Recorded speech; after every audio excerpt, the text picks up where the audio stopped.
we anticipate pullback from the DSY last week, from this high to this 50% Fibonacci retracement level coupled with the trend line, but price pullback to the 38.2 Fibonacci retracement level, and then it find support from there. So buyer came in at this price level, and then the next thing we saw was there's a breakout of this trend line to the upside, which means that we should anticipate US dollar strength going into the next week. Last week we talked about price, when price hit this particular high, and then I told you guys last week that throughout last week we are going to see a retracement, and then there's a retracement from Monday to Thursday. Then later on Friday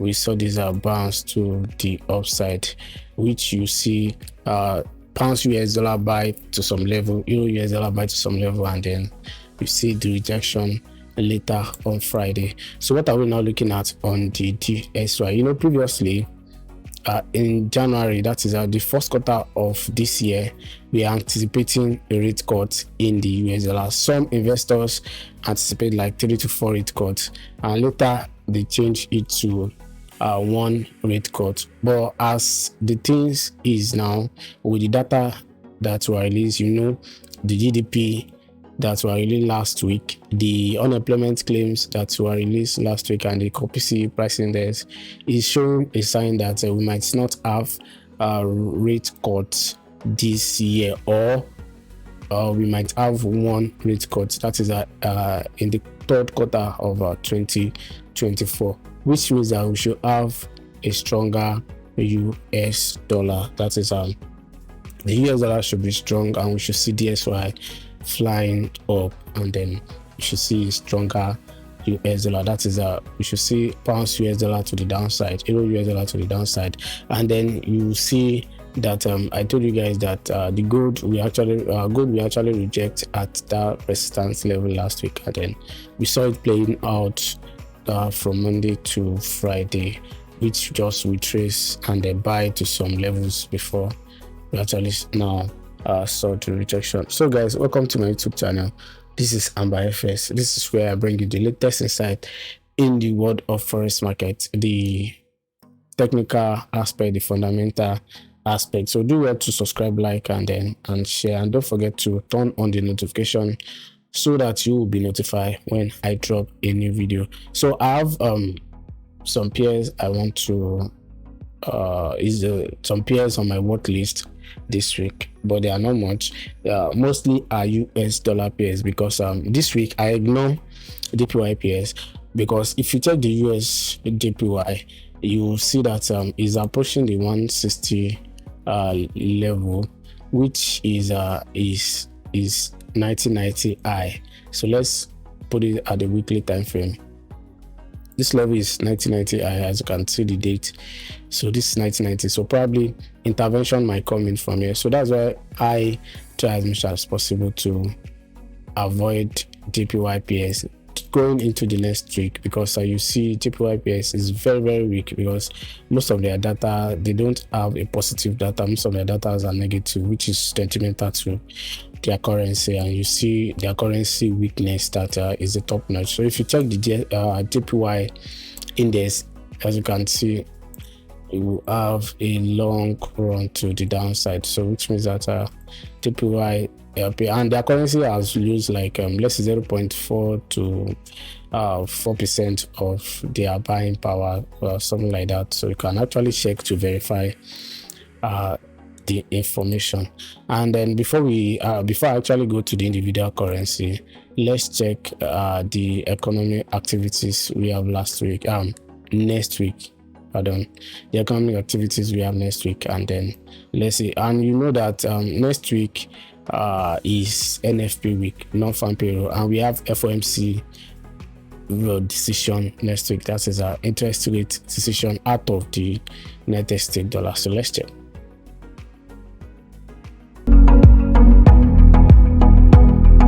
On Monday we have the Euro German prelim CPI, That is what we have on Monday. On Tuesday, we don't have much. On Tuesday, we have US dollar consumer confidence, and then we have New Zealand dollar unemployment rate, and then employment change. You have Canadian dollar GDP, we have US dollar employment cost index, and Chicago PMI, and then we have China manufacturing PMI and non-manufacturing PMI. Then we have retail sales from the Australian dollar. So next week, brace for volatility next week on the AUD pairs, in the pair, US dollar pair, and then Euro pairs. So probably on Wednesday we have the Bank of New Zealand governor speech, and Wednesday we have ADP farm employment change, final manufacturing PMI, ISM manufacturing PMI, job opening, ISM manufacturing prices, and the FOMC. So you don't want to be at the wrong side of the move at this level. This is very, very, very important. You don't have to be at the wrong side of any move. You don't want to be at the wrong side of any, because if you are, then two things will happen: is either you lose your money or you lose your money. On Thursday we have the CPI out of the Swiss franc on Thursday, and unemployment claims. This one, the one that was dropped last week, came out let's say positive, because the number of people filing for unemployment benefit reduced drastically, which means that there is a hike in the labor force, which means that a lot of people are actually employed. So which means that on the NFP, we might see this NFP coming better than expected, which means that the number of the unemployment rate might come at 3.6. I'm just saying because of the previous data. I don't know the data they might actually release, but just using the previous data to see what might actually happen. You might see the unemployment rate coming below 3.8, might have something like 3.7 or 3.6 as the case may be, and the non-farm employment change coming below this, because as you can see, the previous is 0303 and the forecast is 243, which means that they are actually predicting that the non-farm employment change will reduce. So let's see how it goes. But me, I'm actually predicting a high number of people at the non-farm employment change, which means they might actually have like let's say 300 or 280 something, which will be higher than forecast, which will make US dollar skyrocket. You understand? I'm actually expecting US dollar strength next week, unless there is a rate cut on Wednesday, but I don't think there will be any rate cut before the third quarter of 2024. I don't think so. I don't know what they will drop, but I don't think so. With the data on ground, I don't think so. And then on Friday we have final service PMI and ISM service PMI. Yeah. So Friday we'll have a lot of volatility. Thursday, Friday, just know that US dollar will move massively. We might have something like 300 to 400 pips. So don't want to be at the wrong side of any move next week. You just have to be very, very careful, enter at the right spot, and then set your stop loss, and you understand, always use your protective stop loss.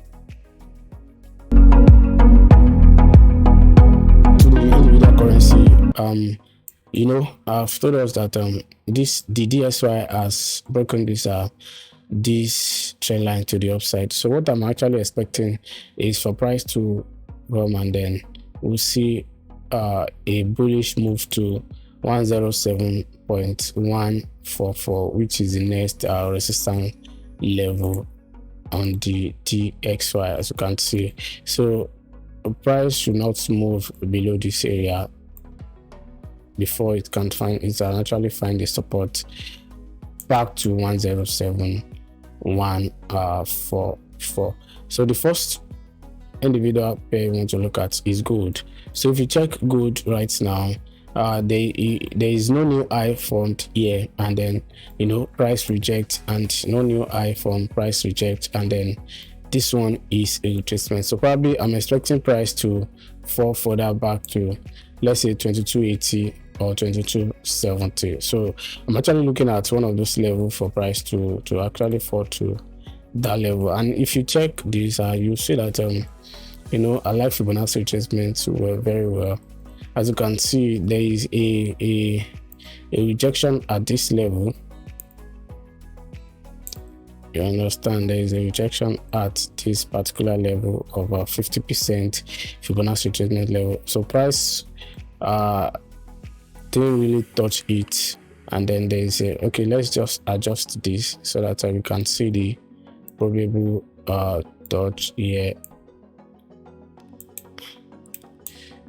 Let's adjust it. Okay, so price didn't really touch the 50% Fibonacci retracement, but it rejects close to it, and then, you know, we have the rejection at this supply level back to the downside. And then if you ask me, where is the net direction of gold? So because the geopolitical tension between the Israel and Iran has actually go down, so we don't see more of any escalation. So probably if there is, then we might say that okay, gold will sharply break this high, but I think it has slowed down to some PRS minimum. So probably then I'm waiting for this to break out, then probably I will sell back to this low. So this is actually my first TP if I'm selling gold, which means I'm actually going short on gold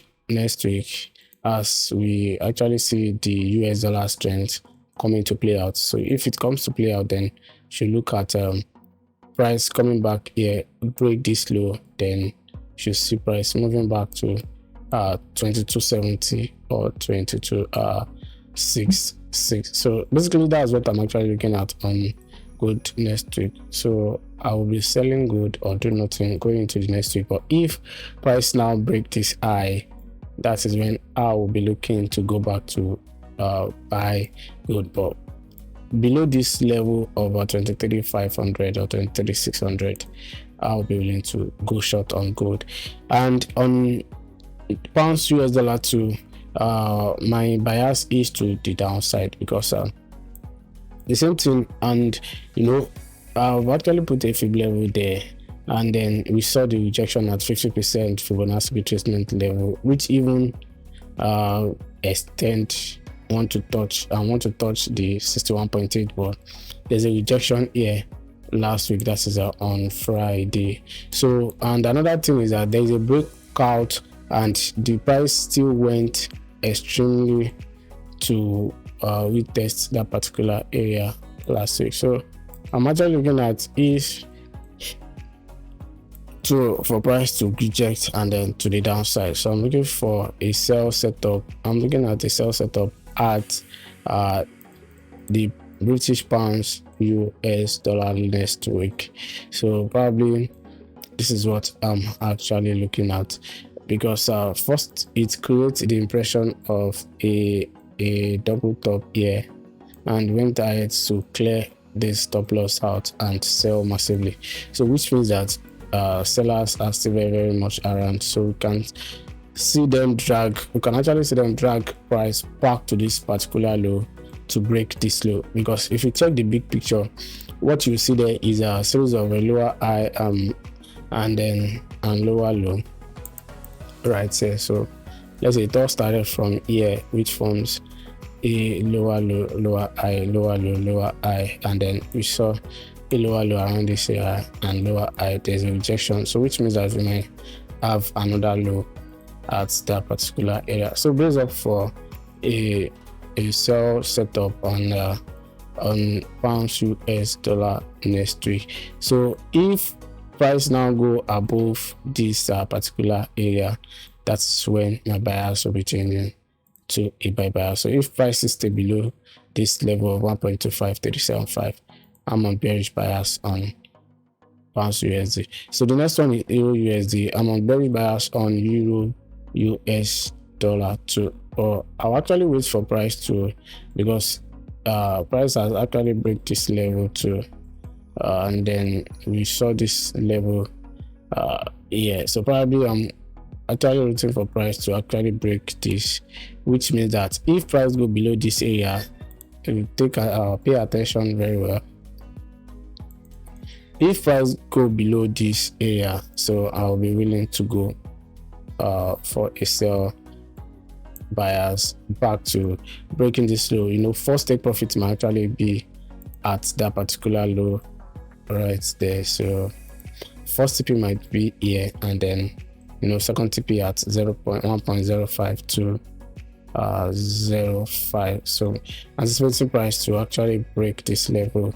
Probably you can see a sign of a retest, then see a move back to 1.060080 or back to 1.05 to 0.5. So that's what I'm actually looking at on the Euro US dollar. On AUD US dollar, you know, this area is no trade zone for me. This particular area right here is no trade zone for me. So I'll be looking at how price reacts below this level. Actually below this level. If price come below this level, I will be entering a short position back to this low at 0.6361. But if price break this to the upside, then I'll be looking for a buy position. So but at this level is a no trade zone, but my strong bias is to the downside for price to break this, and then see price coming back to 0.6361 because of the US dollar strength right there. And as in the US dollar, I'm on bearish bias because if you can see this level very well, there is a rejection here. That is number one. There is a rejection here. That's number two. There is a rejection here. That is number three. And there is a rejection at this area. That is number four, which means that it still creates something like what we call double top at this area, which means that this did not take out this eye. Understand, this is an equal eye right here, which means that sellers come back and then an adjusted price right there. So probably I'm looking for a sell setup on as in the US dollar next week for price to probably go back to the support level, which is at this indicates I was supposing price to go back to 0.58590 next week. So this is what I'm looking at to happen next week because of what price has been doing at this particular area. So probably let's see how price reacts to this area where I'll be picking my sell entry. Probably this area where I'll be picking my sell entry, then back to this area which is the first TP, second TP, and then if we have a break, price might continue going to the downside. So like I said, US dollar JPY, I don't think I'll be checking it because I'm trying as much as possible to avoid JPY next week. You might see intervention coming from that currency anytime because the Japanese, they like intervention. That is their food. And when they actually comes for their intervention, you'll see JPY will move, you know, by hundreds of thousands of pips. You get, so that is that. And then I think on US dollar card, Canadian dollar, I'm on bullish bias because if you check this trade, though there is a new low right here, you understand, but price did not close below. And then if you check the overall sentiment is to the upside, which means that price is going to the upside. So which means that price did not actually close below this level last week. It's closed inside it, which means that I'm actually looking for a bullish bias on US dollar card going into the next week, which means that this is my entry price right there, and then this place might actually be my stop loss price. So this is my entry price right there, and then you know that will be the first target, and the stop loss will be below this particular two candle right there. You know, this two candle right there, that is where my stop loss will be below it. So I'm actually going for the price to move back to this particular area. You understand? So this might actually be the first TP and then the second TP. So guys, that's about the weekly forex forecast. These are the pairs on my watch list going into the next week. Other pairs, I didn't see much things on them. I only do pairs that I can see my entry on, and then that is actually in line with my strategy. So guys, this is the weekly forex forecast.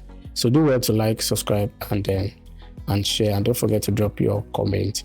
Your your sharing is very, very much appreciated. You understand, it's very, very much appreciated. So thanks to all my community members. I really appreciate you.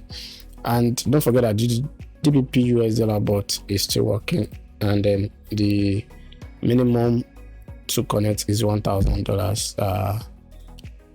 If you come with $500, it's very, very hypertensive. So, but you have rest of mind when you come with $1,000 to connect the bot, and it has like 9 months of consistent profit.